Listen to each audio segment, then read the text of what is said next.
Lécio Dornas é pastor batista, mineiro de Contagem, com 38 anos de ministério, fundador da Igreja da Família em Orlando, nos Estados Unidos. É autor de 34 livros, mestre em liderança, com pós-graduações pelo Instituto Haggai, Universidade Pitágoras e Harvard, além de certificações em Educação Superior e Arqueologia Bíblica, com experiência em mais de 30 países. Pastor Lécio Dornas foi pastor titular da PIBAM de 1988 a 1990, deixando marcas visionárias, liderança saudável e um púlpito firme. Hoje, além da igreja local, dedica-se à evangelização e ao ensino bíblico, servindo em igrejas e instituições em várias partes do mundo. É casado há 31 anos com a doutora Poliana Dornas e tem 2 filhas, Sara e Hannah, e um neto, Noah. Recebam com muita alegria o pastor Lécio Dornas.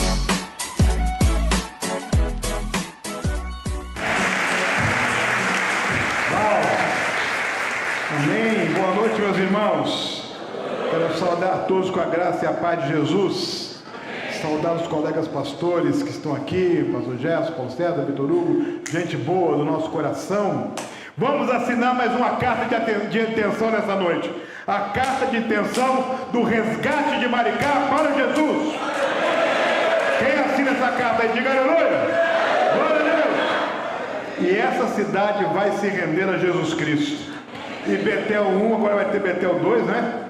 Aí já vai ter Betel 3, Betel 4, Betel 5, Betel 6. Vamos encher Maricá de Betel, meus irmãos. Sim ou não? Quando você está visitando a Terra Santa, tem um lugar que você visita, que é a cidade de Cesareia de Filipe. É muito interessante essa cidade, porque ela é cercada de uma muralha de pedras. E muito bonita essa muralha, porque ela tem pedras de todos os tamanhos. E não há argamassa entre as pedras vão se encaixando umas às outras. E é uma muralha muito grande, e você vai acompanhando aquela rua que vai sendo, que foi construída ali, acompanhando a muralha. Você está andando, a muralha está aqui à sua esquerda, e quando termina a muralha, tem uma gruta enorme, que em tempos passados era usada para sacrifício de crianças a deuses pagãos. E diz a tradição apostólica que ali naquela cidade de Cesareia de Filipe, possivelmente mais ou menos naquele lugar onde aquela gruta estava, Jesus se reuniu ali com os seus discípulos e fez uma pergunta para eles assim: quem dizem os homens ser o Filho do Homem? Eles disseram: uns dizem que o Senhor é João Batista, outros Elias, alguns dos profetas. E disseram algumas sugestões. Jesus falou assim: e vocês? Quem vocês dizem que eu sou? E um dos apóstolos diz: tu és o Cristo, o Filho do Deus vivo. Disse: muito bem, você disse muito bem, e foi revelado pelo Espírito Santo. E eu te digo que você é Pedro, e sobre essa pedra edificarão a minha igreja. Pedro e pedra, muralha de pedra ali, e Jesus, talvez olhando para aquela gruta, disse assim: e as portas do inferno não prevalecerão contra a igreja. Meus irmãos, desde que Jesus disse isso, a igreja se espalha pelo mundo, e a igreja se espalha cumprindo a missão de identificar grutas de Satanás e apagar essas grutas e desarticular essas grutas, porque nenhuma casa, nenhuma gruta, nenhum trono, nenhum reduto de Satanás prevalece contra a igreja de Jesus. De maneira que nós queremos profetizar essa noite que as grutas das trevas espalhadas por toda essa região têm os dias contados, porque a igreja está presente. E a igreja vai agir, e tudo quanto é gruta vai ser apagada, desarticulada, porque a igreja vem marchando, e a igreja vem falando e anunciando o Evangelho de Jesus. 108 anos anunciando a mesma mensagem. Cristo é a única esperança. 108 anos pregando o Evangelho, as pessoas se convertem, são discipuladas, batizadas em nome do Pai, do Filho e do Espírito Santo, se unem à igreja, a igreja cresce, a igreja se expande, e para este tempo que se chama hoje, a igreja, Deus tem entregado para esta igreja, Primeira Batista de Maricá, a responsabilidade, a visão de alargar as tendas e conquistar outras terras, para que o trabalho de Deus possa ser melhor realizado. Em nome de Jesus, isso vai acontecer logo, depressa. Só teve 4 amém. Vai acontecer logo, depressa? Isso, em nome de Jesus, graças a Deus. Deus colocou no meu coração para esta conferência. Os irmãos sabem que eu estou pregando desde sábado aqui, né? Perdão, uma exposição a partir dos 5 textos escritos pelo evangelista, pelo apóstolo João, no Novo Testamento. João, esse discípulo amado, para quem Deus delegou a responsabilidade, Deus falou. Deixa eu tomar um pouquinho de água aqui. Obrigado, pastor. Isso, melhor, senão vai derrubar aqui. João foi a pessoa que mais escreveu depois do apóstolo Paulo no Novo Testamento. Paulo escreveu 13 cartas, João escreveu 5 documentos. O Evangelho de João, o 4º Evangelho, 1ª, 2ª e 3ª epístolas ou cartas de João, e o livro do Apocalipse. E eu tenho ensinado para os irmãos desde sábado que há diferenciais na vida de João. Há algumas coisas que destacam João naquele corpo de apóstolos. Por exemplo, o evangelho de João é um evangelho diferente dos outros evangelhos. Mateus, Marcos e Lucas escrevem a partir de uma perspectiva, começando lá da profecia, da genealogia, da infância, do ministério de Jesus até a sua ressurreição. Mas João vai numa linha diferente. Ele já começa anunciando a essência, quem é Jesus. Ele já começa dizendo: no princípio era o verbo, e o verbo estava com Deus, e o verbo era Deus. Todas as coisas foram feitas por meio dele, e sem ele nada do que foi feito se fez. E o verbo se fez carne e habitou entre nós, e vimos a sua glória como a glória do unigênito do Pai. Jesus já entra falando sobre, João já entra falando sobre Jesus, quem é ele. E também outro diferencial é que o Espírito Santo iluminou o apóstolo João para escrever sobre o proto-evangelho, aquele versículo 16 do capítulo 3, não é? Porque Deus amou o mundo de tal maneira que deu o seu Filho unigênito para que todo aquele que nele crê não pereça, mas tenha vida eterna. Esse versículo, conhecido como o proto-evangelho, dizem os teólogos que se toda a Bíblia se perder e ficar apenas João 3,16, o mundo teria escritura suficiente para crer e se render a Jesus. Foi João que registrou o diálogo de Jesus com Nicodemos, quando Jesus falou assim: você tem que nascer de novo. Ele fala: como pode um homem velho como eu nascer de novo, entrar na barriga da sua mãe e nascer? Não, Nicodemos, não é isso. Você tem que nascer da água e do Espírito. E ele revela ali a necessidade de nascer de novo. Eu precisei nascer de novo, você precisou nascer de novo. Quem aqui já nasceu de novo, diga amém. Opa, João registrou isso. Um outro diferencial, meus irmãos, na vida de João é que nenhum dos outros apóstolos foi tão próximo de Jesus quanto João. Ele fez parte daquele trio de pessoas mais chegadas a Jesus, que participou de todos os acontecimentos da vida de Jesus. João não perdia culto, ele estava presente em todos os momentos. Às vezes só ele e Tiago estava ali junto com Jesus e Pedro, e Jesus privava. Mas mesmo entre Pedro e Tiago, João tinha uma proximidade maior de Jesus. Basta lembrar que ali na ceia, na última ceia, a Bíblia diz que João encostou a sua cabeça no ombro de Jesus. Ninguém chegou tão perto, ninguém fez isso. João estava ali. Um outro diferencial na vida de João é que quando Jesus quis revelar para a humanidade o que haveria de acontecer no futuro, as coisas que iriam acontecer, ele não escolheu Pedro, ele não escolheu Tiago, ele escolheu João. João foi a pessoa que fecha a Bíblia, que escreve o livro do Apocalipse. São diferenciais em João, o discípulo amado. Por isso, nessa conferência de 5 dias, eu trouxe uma mensagem sobre o Evangelho de João, onde eu falei sobre Jesus, a luz que cura, que cura a alma, que cura as emoções, que cura os relacionamentos.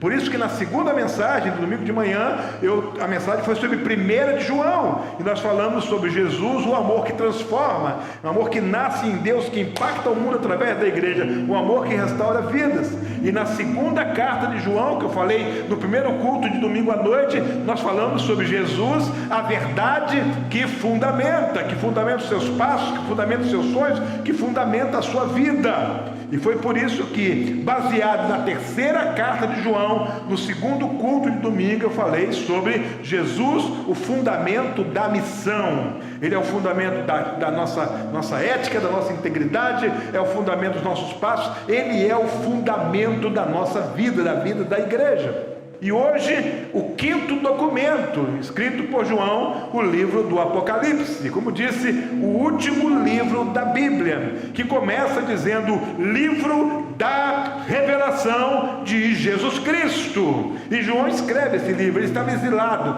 na ilha de Patmos. Os 4 primeiros documentos, João escreveu entre os anos 80, entre os anos 75 e 85, da cidade de Éfeso, onde ele pastoreava. Mas do livro do Apocalipse, ele escreve por volta do ano 95, portanto, entre 10 e 13 anos depois dos outros escritos, e agora exilado na ilha de Patmos, hoje ali a região da Turquia. Ele estava ali em prisão domiciliar, e foi ali que o Senhor se revelou a ele, e fez com que ele escrevesse e registrasse a visão, como diz a Bíblia, das coisas que em breve haveriam de acontecer. O livro da revelação, o livro do Apocalipse. Nenhum livro tem atraído tanta atenção, tanta curiosidade, tanta especulação em tudo quanto é canto do mundo, quanto o livro do Apocalipse, porque ali está falando sobre as igrejas, ali está falando sobre o futuro, ali está falando sobre a vinda de Cristo, ali está falando sobre o destino dos justos, sobre o destino dos ímpios, está falando sobre milênios, está falando sobre tanta coisa, e as pessoas não entendem muito aquilo, porque há muito simbolismo, há muita linguagem subjetiva,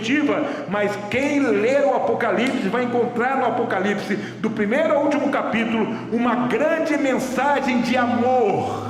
Ali está a mensagem final do amor de Deus por nós. Esse Jesus que se fez carne e habitou entre nós, esse Jesus que veio aqui, pisou o nosso chão, que pagou o preço da nossa salvação, morrendo naquela cruz, esse Jesus que morreu e ressuscitou, virá outra vez aqui. Essa é a mensagem final. E por que ele virá? Ele virá pela mesma razão porque ele veio.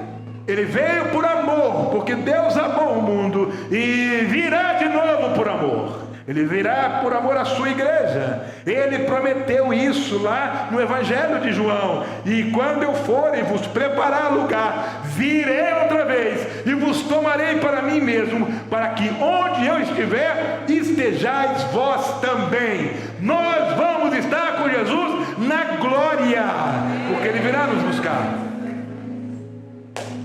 Está convicto disso? E se você chegar lá no céu, acaba seus dias aqui, você chega lá no céu, chega na portaria lá do céu, fala com o cara, pergunta para você assim, um anjo pergunta para você, qual é o seu nome? Você fala o seu nome. Ele vai lá no computador, bate lá, desculpa, seu nome não está aqui não. O que você faz? Já pensou nisso? Já aconteceu comigo de chegar num hotel, viajando, tem uma reserva aí, qual o nome do senhor? Tá aqui, tem reserva não. Se você chegar lá no céu, na portaria, o anjo consultar os computadores lá do céu, e seu nome não estiver lá, o que você faz? O anjo está falando, seu nome não está aqui, o que você faz? Eu vou dizer o que eu faço. Pode ver direito aí, seu anjo, que o meu nome está aí, sim, senhor.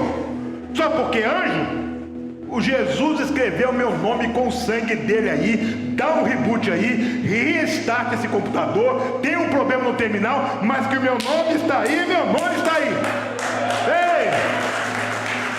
É certeza inabalável que Jesus virá e vai levar a sua igreja, e vai levar você também. E eu e você vivemos em segurança, em plena certeza de fé, que o nosso nome está escrito no livro da vida, e ninguém pode tirar o nosso nome de lá. Meu Pai que me deu essas ovelhas, ninguém vai arrebatá-las da mão do meu Pai, disse Jesus.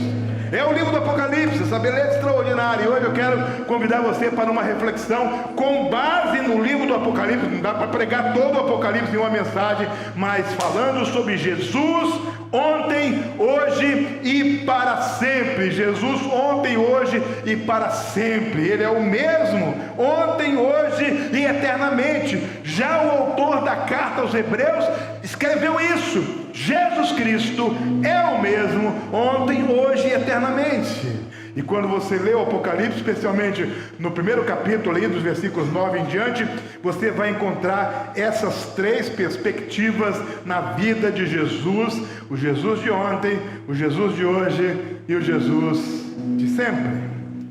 Aqui está algo extraordinário na vida de Jesus: ele não muda, nele não há mudança.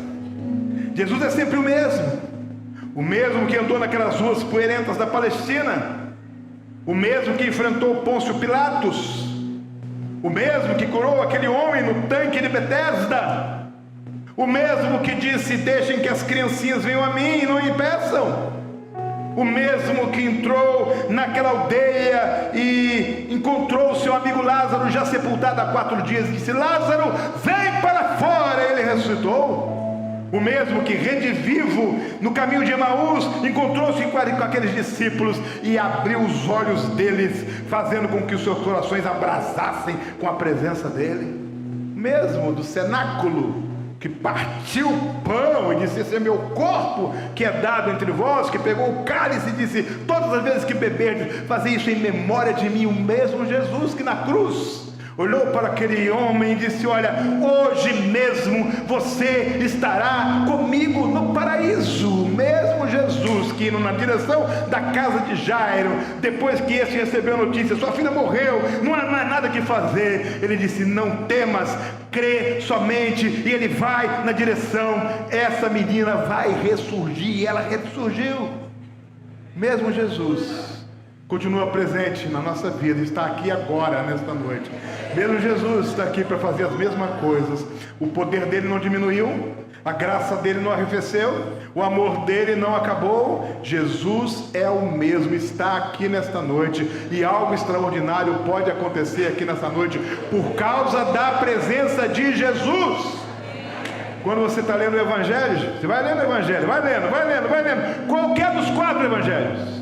Quando Jesus entra em cena, algo extraordinário acontece. Não há exceção. Quando Jesus entra em cena, algo vai acontecer. A presença de Jesus implica em que algo extraordinário vai acontecer. Jesus está aqui nesta noite. Algo extraordinário vai acontecer pelo poder dele. Jesus está na vida dessa igreja. Algo extraordinário vai acontecer. Jesus está nesse ministério, nessa visão ministerial. Algo extraordinário vai acontecer por causa da presença extraordinária, poderosa, ímpar, bendita de Jesus. A melhor coisa que eu posso fazer com a minha vida é andar na presença de Jesus. A palavra de Deus é muito forte quando o Senhor disse, o Senhor, ele fala com aquela voz poderosa: anda na minha presença e ser perfeito. Anda na minha presença, anda comigo. Ei, você tem andado com Deus? Você tem andado na presença de Deus? Você tem entregue os seus sonhos a Deus? Os seus projetos a Deus? Quando eu ando com Deus, eu ando experimentando milagres, coisas extraordinárias, proezas, maravilhas. A história do povo de Deus é história de milagres. A história dessa igreja é história de milagres. Basta conhecer a história, basta ler os seus capítulos, como Deus abriu portas, como Deus fez maravilhas, como Deus providenciou recursos, como Deus está fazendo a maravilha que Ele faz a cada dia, como Deus mandou pessoas para cá, como Deus usou homens aqui para fazerem coisas, como Deus usou famílias aqui para se dedicarem à obra do Senhor, como Deus pegou um homem como o pastor Clério Boechat de Oliveira e colocou esse homem mais de 30 anos aqui nessa igreja. Como Deus fez isso? Milagre após milagre. A vida desta igreja é uma vida de milagre. Por isso, Betel vai ser apenas mais um milagre. E a igreja tem que crer nisso. é se as pessoas vão dar dinheiro, não é se alguém vai passar ali na porta e dar um saco de cimento, não é isso não, gente. É porque o nosso Deus é o mesmo ontem, hoje e eternamente, e Ele tem feito milagres na vida, vai continuar fazendo, vai continuar fazendo. E quer saber mais? Pastor Cândido vai passar, vai ficar velhinho de bengala, e os irmãos também, vai vir um neto, bisneto, tataraneto, mas a igreja vai prosseguir, a igreja vai continuar, a igreja vai crescer ainda mais, e a igreja vai progredir, a igreja vai conquistar mais, e a igreja vai salvar, as pessoas vão ser salvas, e Maricá vai ficar pequeno para essa igreja vai se expandir, e essa igreja vai para outras regiões, e essa igreja vai impactar o mundo. Ei! Por causa de quem? Por causa de Jesus, cantado pelo coral, por causa de Jesus, nosso Senhor e Salvador, Jesus Cristo. Então, à luz desses versos de 9 a 20 de Apocalipse capítulo 1, nós temos 3 afirmações para fazer debaixo desse tema: Jesus ontem, hoje e para sempre. São 4 convocações para a igreja. A primeira convocação é muito poderosa. Ela diz assim: adore a Deus pelo Cristo glorificado. Ei, igreja, Jesus sempre esteve com o Pai. O Evangelho de João começa declarando isso. Ele estava no princípio. Nada do que foi feito sem Ele se fez. Mas João diz: houve um momento histórico, na linguagem do apóstolo Paulo, na plenitude dos tempos, no tempo perfeito, o Verbo se fez carne e habitou entre nós. Emanuel, Deus conosco. Jesus pisou aqui. E a Bíblia diz que Ele cumpre a missão dEle, Ele cumpre o ministério dEle, e Ele é glorificado como Filho de Deus, como Salvador do mundo, como Messias prometido, como aquele que veio ser o Cordeiro de Deus, que veio para tirar o pecado do mundo. O primeiro convite é: adore a Deus pelo Cristo crucificado. Eu me voltei, disse o apóstolo João, para ver quem falava comigo. Ao me voltar, vi 7 candeeiros de ouro, e no meio dos candeeiros alguém semelhante a um filho de homem. A visão de João era o Senhor Jesus Cristo em destaque no meio das igrejas. Meus irmãos, Jesus é o destaque da igreja. É Jesus que aparece na igreja. É o nome dele que vai para os holofotes. É ele, é tudo sobre ele. Tudo na igreja é sobre Jesus. A igreja tem pessoas talentosas, a igreja tem obreiros maravilhosos, a igreja tem muita gente com expertise, com capacidade. Isso é maravilhoso. Mas o único destaque na vida de uma igreja é Jesus, o Cristo que deve ser adorado, porque foi glorificado em sua morte. Igreja, adore o Cristo glorificado. É adorá-lo pelo que ele fez, não pelo que ele vai fazer. É agradecê-lo pelo que ele já fez, é honrá-lo pelo que ele já fez, pela obra que ele começou e encerrou. É louvá-lo, é adorá-lo pelo tetelestai que ele falou na cruz: está consumado, eu completei a obra, eu encerrei a obra. Uma das coisas mais importantes, nós temos a visão clara, é que a obra foi consumada por Cristo, quando ele disse para o Pai na cruz: está tudo consumado, está feito. Foi tentado muitas vezes. Se é do Filho de Deus, Deus desce dessa cruz.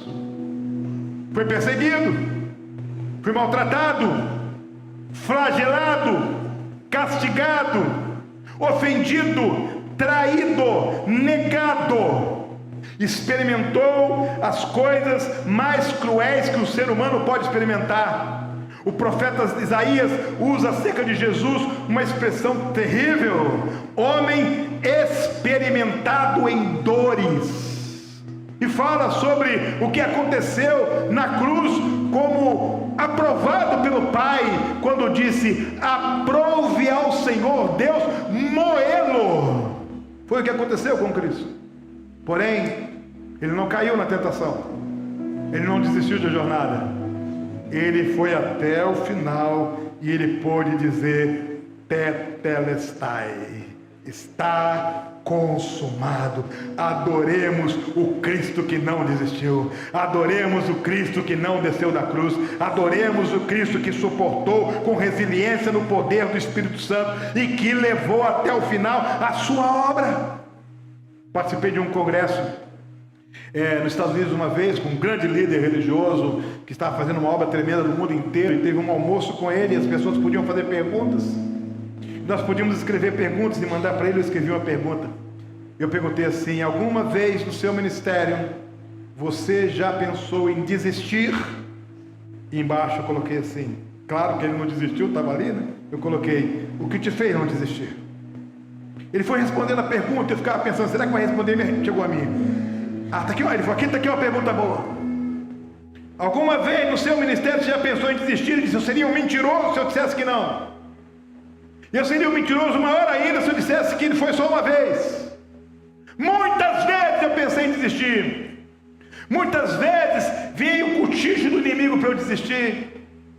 Ele disse: mas o pastor pergunta aqui, o que você fez para não desistir? Ele disse: cada vez que eu era tentado a desistir, cada vez que vinha uma mensagem de desânimo, cada vez que vinha um cochicho de Satanás para eu jogar a toalha, acabar com tudo, eu me lembrava do meu Salvador, que foi um homem que não desistiu.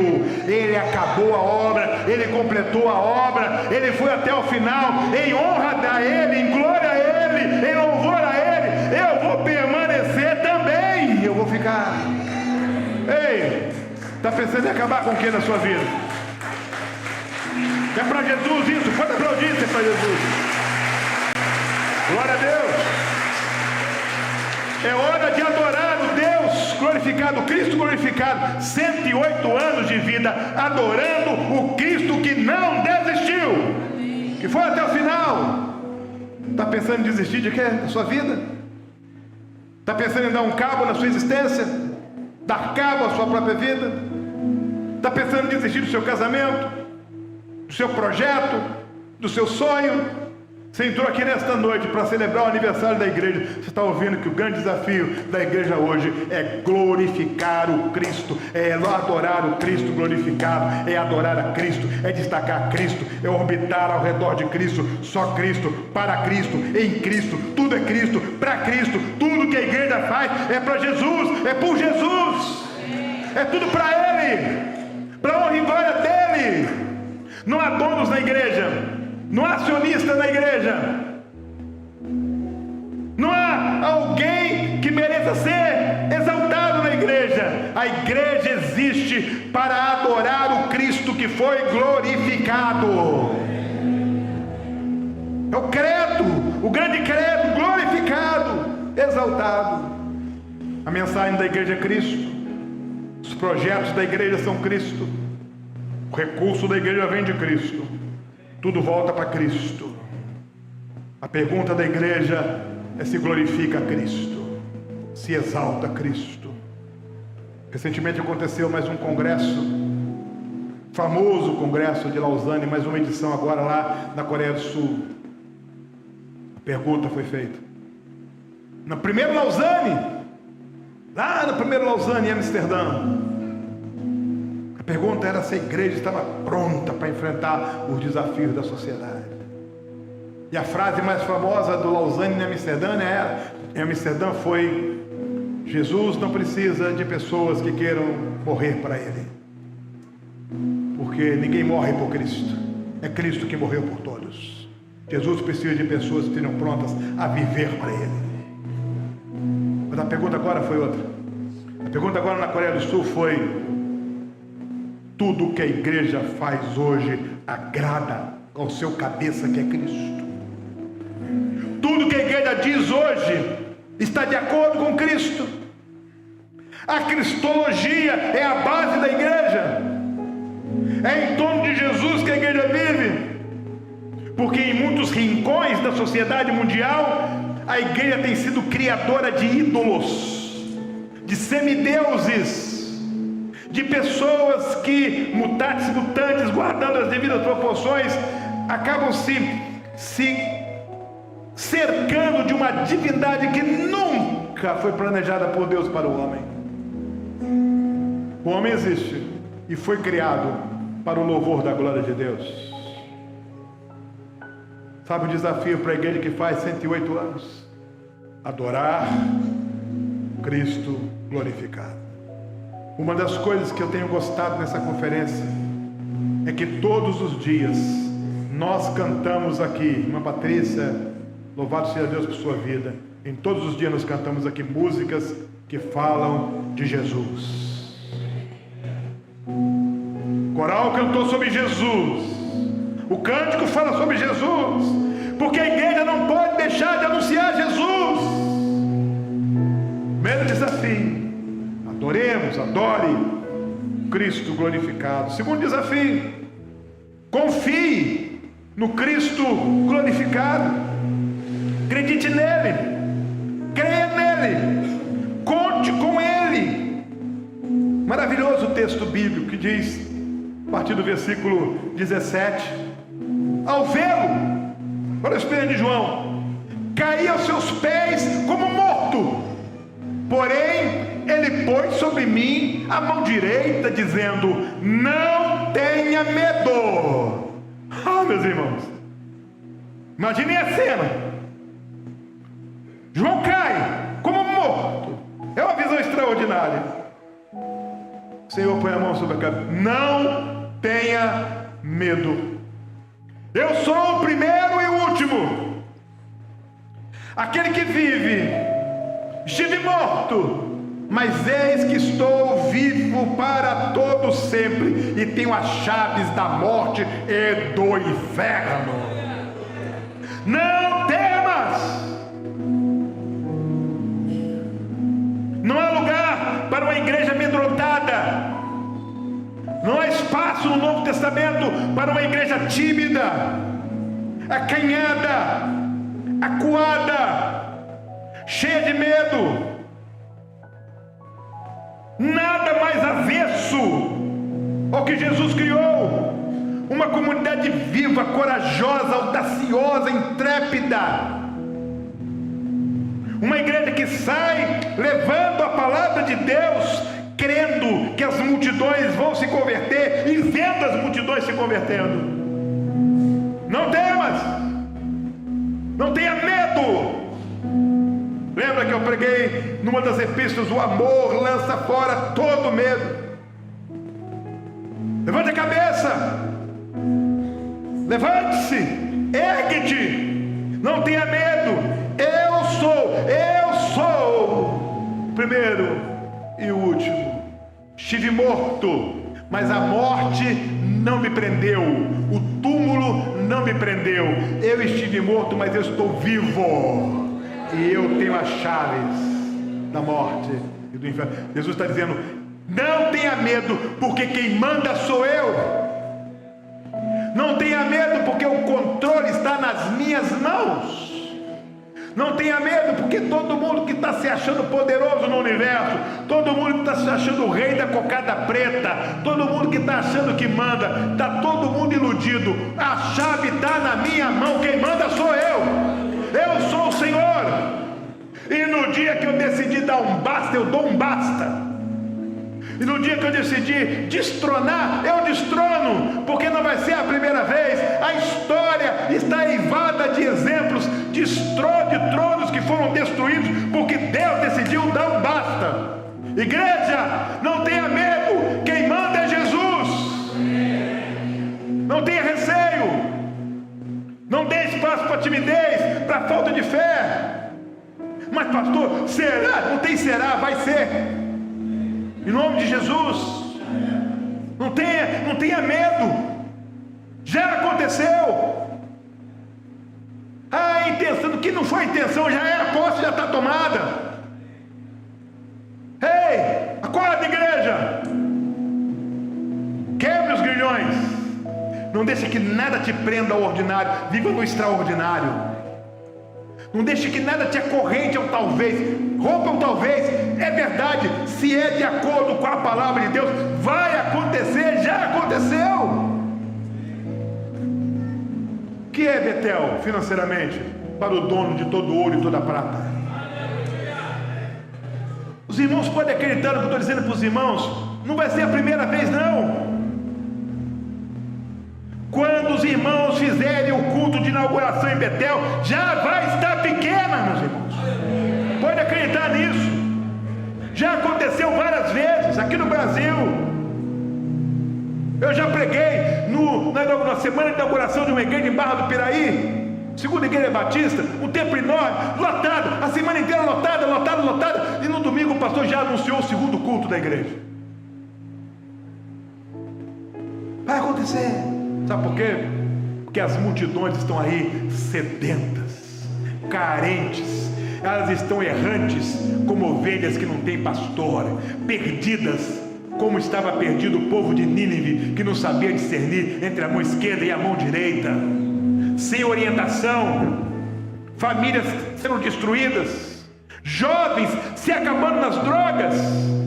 Basta derrubar as paredes para os irmãos verem o que está acontecendo lá.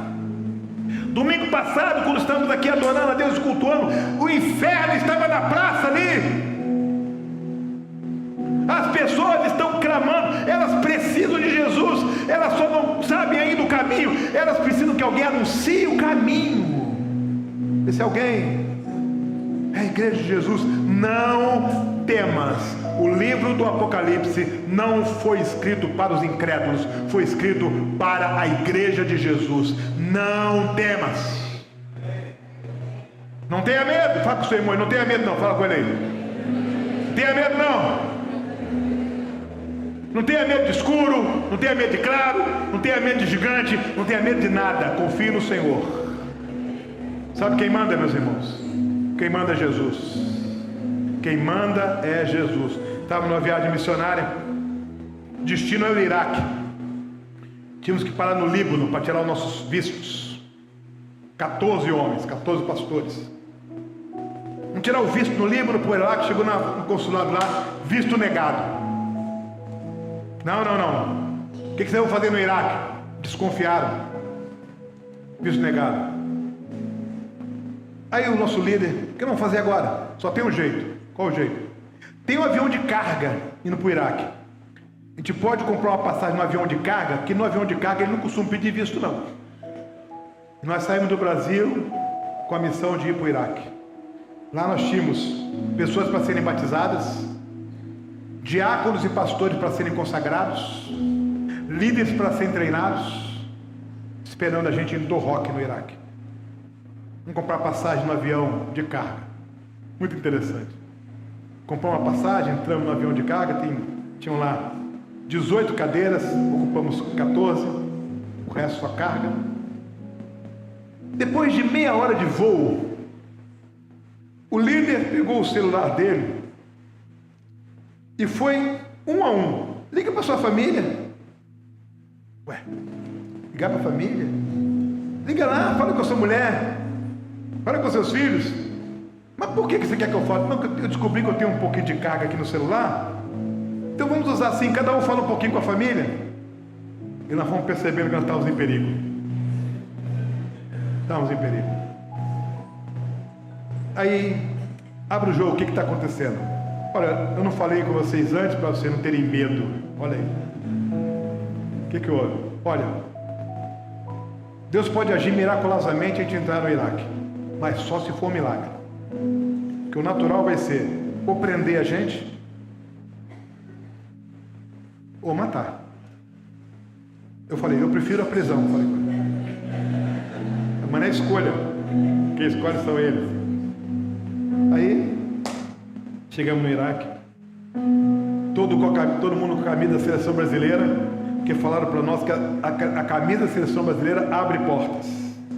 Todo mundo craque. barriguinha assim, mas todo mundo cara. Aí o guia falou assim, veio um oficial lá do governo com uma roupa, uma farda de um azul lindíssimo, um azul lindo, lindo, muito lindo, brilhando, a camisa azul, calça azul, uns emblemas, medalhas. Aí nosso líder que falava árabe conversou com ele. Ele disse, ó, todos vocês por primeiro guichê, façam fila, primeiro guichê. E nós fomos para o primeiro guichê. Passaporte, passaporte, passaporte. Um do grupo tinha um passaporte carimbado com o governo de Israel. Quando ele abriu o passaporte, viu o carimbo, não carimbou, colocou um papel assim, não passou. Quando nós chegamos do outro lado, nós nos demos conta, meus irmãos, que nós estávamos no Iraque. Tínhamos passado. Deus nos levou no Iraque. Aí nós falamos assim, calma, guarde a palma, daqui a pouquinho você vai bater. Nós falamos com o guia assim, vamos lá agradecer o oficial, porque é o oficial que mandou a gente ir para o primeiro guichê. Vamos lá agradecer o oficial. E o guia chegou lá e falou, cadê o oficial? Que oficial? Aquele que foi falar com a gente. Ninguém foi falar com vocês? Aquele oficial de roupa azul? Não, nosso uniforme não é azul. Nós vimos ele, mas não existe, Senhor. Aí alguém falou assim para o guia, não insiste não. Foi um anjo que Deus colocou lá para colocar a gente aqui.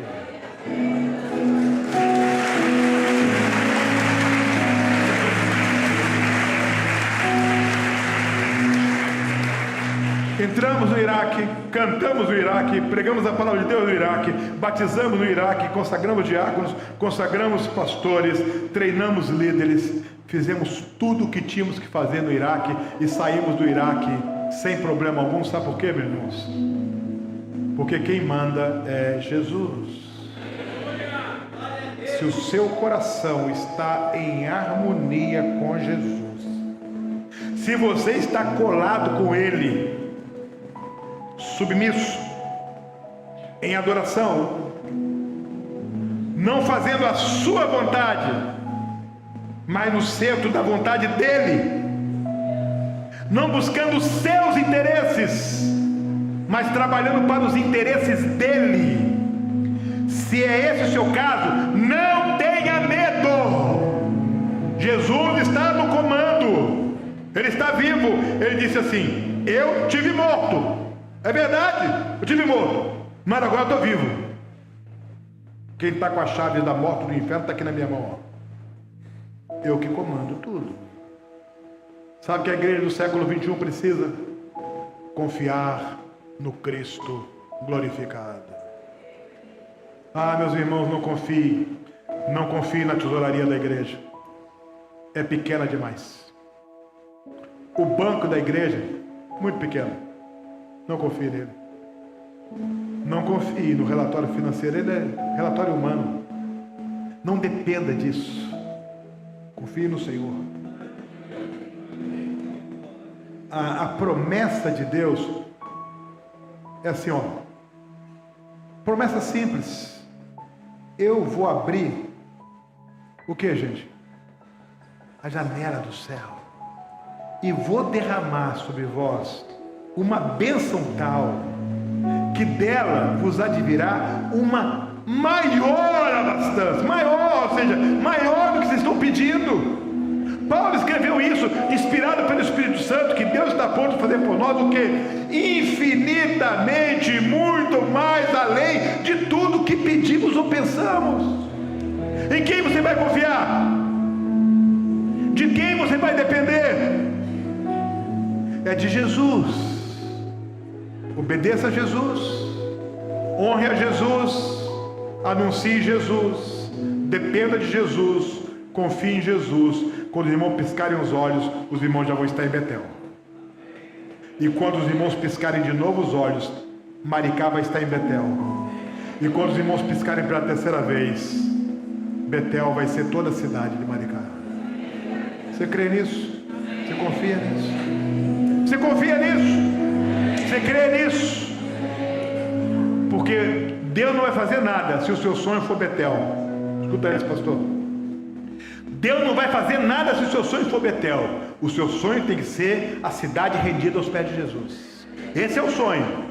Aí Deus vai dar o lugar que vai caber a cidade. Está entendendo? Fui fazer conferência numa igreja, conferência evangelística. Perguntei para o pastor: vai ter visitante não crente? Porque é evangelístico. Vai ter, pastor. Tá bom. Gabinete orando. Meu irmão: pastor, onde estão os Novos Testamentos para entregar para os decididos? Ah, tá ali não, aquela sala ali. Não foi, voltou com 3 Novos Testamentos. Aí o pastor falou: o que é isso aí? Ah, por isso, o irmão está querendo que só tenha 3 conversões? Só 3 conversões? Ah, eu quero que tenha 100. Então pegue 100 Novos Testamentos. Que fé é essa? Que você quer que tenha 100 conversões e pegue só 3 Novos Testamentos? Pô, pastor, o senhor pegou pesado agora. Vai lá e pegue a quantidade do Novo Testamento que você crê que vai ter de decisões. O irmão voltou com 4 ajudantes. Aí cada um saiu com o Novo Testamento assim. Sabe por quê? Falar que crê é uma coisa. Falar que crê é uma coisa. Crer de verdade é outra coisa. Crer é dar o passo de fé. Crer é pagar o preço. Crer é entrar no santuário carregando dezenas de Novo Testamento, pagar o maior mico diante de todo mundo, todo mundo fala: ih, esse camarada está maluco lá. E depois no final você vê centenas de pessoas aceitando Jesus como Salvador. Crer é pagar o preço. É confiar. De verdade. De verdade. Houve uma época no Brasil em que as pessoas diziam assim: eu não sou crente não, eu sou cristão. Que pena. Porque Deus está precisando de crente. Está precisando de quem crê. Sabe por quê? Porque sem fé é impossível agradar a Deus. Sabe por quê? Porque tudo é possível ao que crê.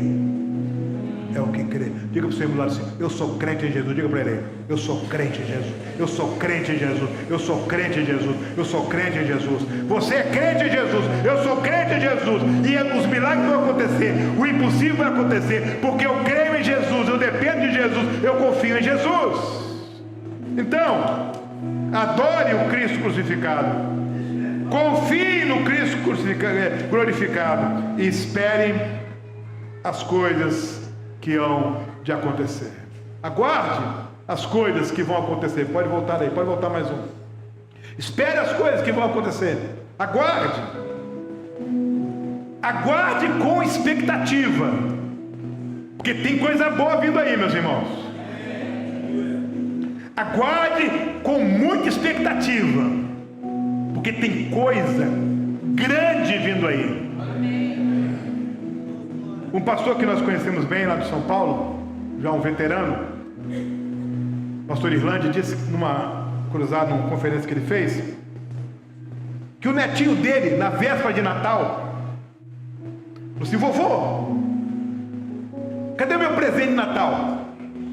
Aí o pastor falou assim: você vai dormir e amanhã, quando você acordar, o presente vai estar aqui na árvore. Era 8 horas da noite. O netinho foi dormir, acordou 9 horas da noite. Ele acordou e falou assim: vovô, hoje já é amanhã? Igreja de Maricá, hoje já é amanhã. Hoje já é amanhã. Você tem que ter uma expectativa tão grande, uma confiança tão grande, de que o Deus que agiu ontem age hoje. O Deus que fez ontem faz hoje. Agora, maior que isso, que vai fazer ainda mais amanhã. Que o melhor ainda está por vir. Eu gosto de texto bíblico. A revelação vai dizer assim: escreva, pois, as coisas que você viu e as que são e as que hão de acontecer depois destas. Olha aqui: Escreve, pois, as coisas que você viu, as que hão de acontecer depois dele. João, vai escrevendo as que vão de acontecer. Quanto ao mistério das 7 estrelas que você viu na minha mão direita, e quanto aos 7 candeeiros de ouro, as 7 estrelas são os anjos das 7 igrejas, e os 7 candelabros são as 7 igrejas. João, eu estou vivo, eu seguro a igreja na minha mão, e vai acontecer muito mais coisas, João. Escreve aí, para que quando acontecer, a igreja olhe para trás, leia e fala: está vendo? Estava escrito, aconteceu mesmo. Não vai ser fácil, vai ter perseguição, o repuxo está ficando forte e vai ficar mais forte. E na hora que o repuxo ficar forte, só quem é crente de verdade que vai aguentar. E já está acontecendo em outros lugares do mundo, meus irmãos. O repuxo já está fortíssimo em outras partes do mundo. A gente lê as notícias, parece que não vai acontecer, mas já está acontecendo e vai chegar em tudo quanto é canto do planeta. Mas não tenha medo do repuxo, porque quem manda é Jesus. Estava pregando na Índia, cruzada evangelística em Agra. Pastor que ia ser meu intérprete falou assim: pastor Lécio, na hora que o senhor fizer o apelo, tem que fazer 2 apelos. Por quê? Quando o senhor fizer o apelo para aceitar Jesus, todo mundo vai aceitar. Aí o senhor tem que explicar que para aceitar Jesus tem que jogar os outros deuses fora. Aí muitos vão desaceitar, porque eles querem Jesus como mais um, não como único. Aí foi igual ele falou, fiz o apelo, todo mundo. Foi só que tem negócio, quem tem Jesus não precisa de mais nenhum. Jesus é absoluto. Fique só com Jesus. Aí vários assentaram, mas vários ficaram em pé, vieram à frente para a oração, estavam chorando. Mas eu observei que eles choravam além do normal. Estou acostumado a gente vir à frente chorando, mas estava além do normal. E o interno estava chorando, e a nossa missionária estava chorando, e o rapaz que estava tocando no instrumento estava chorando. Eu percebi que tinha alguma coisa além ali, e nós oramos, e eles foram levados para uma sala. E aí a missionária disse: pastor, vinha cá. Eu fui lá na sala orar com eles, e muito choro, e muito choro. E a missionária me explicou: eles sabem o que vai acontecer com eles, pastor. Amanhã eles perdem o emprego, amanhã eles são expulsos de casa, amanhã eles estão na rua da amargura. Porque aqui, quem confessa Jesus publicamente, a perseguição começa dentro de casa. Se ele paga aluguel, o dono da casa diz: eu quero a casa, pode sair. A coisa é séria. Mas esses aí, pastor, eles estão dispostos a pagar o preço, porque tem muitos aqui que pagaram o preço, e o Senhor tem sustentado, tem abençoado. Mas há um preço a ser pago. Fique com medo não. Não tenha medo, porque quem manda é Jesus. Se o médico disser não tem mais jeito, não tenha medo. Quem manda é Jesus. Se o advogado disser não tem jeito, não tenha medo. Quem manda é Jesus. Não aceite última palavra de ninguém. Última palavra só de Jesus. 108 anos. Sabe quais são os desafios para a igreja? Adorar o Cristo glorificado, confiar no Cristo glorificado e esperar as coisas que vão vir, as duras e as alegres, porque você vai enfrentar as duras, vai ser confortado pelas alegres. E entre as duas e as alegres, quando você abrir os olhos, você também estará sendo glorificado. Entre os percalços, as perseguições e os prazeres espirituais, você vai andando, vai caminhando, como disse o autor aos Hebreus, sempre olhando para Jesus, o autor e o consumador da nossa fé. Sabe, deixa eu resumir para você aqui. Essa é uma noite de gratidão por tudo que Cristo fez. Então, adore o Cristo glorificado. Essa é uma noite de fé para o enfrentamento do hoje. Então, enfrente os desafios com fé. E essa é uma noite de esperança, porque com a bênção de Deus, essa cidade vai ajudar a encher o céu, a encher o céu.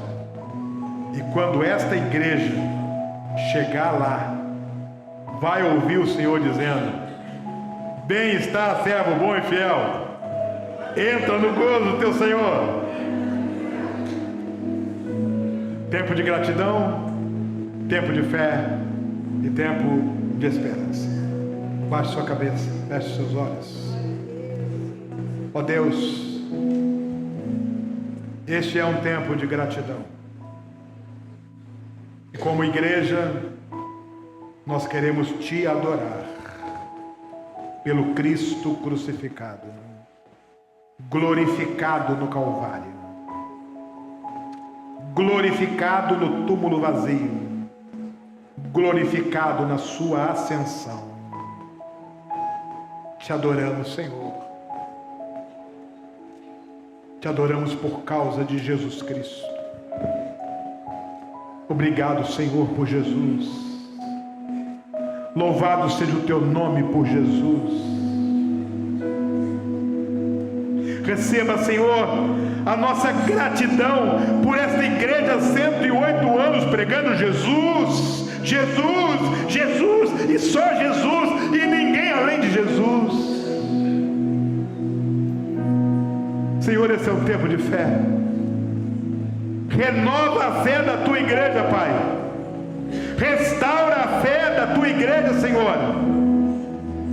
Dá a esta igreja a convicção de que o Senhor tem a palavra final, de que é Jesus que comanda a história, de que as rédeas da história estão nas mãos do Senhor. A história não está à deriva. O Senhor tem as rédeas da história em tuas mãos. Louvado seja o teu nome por isso.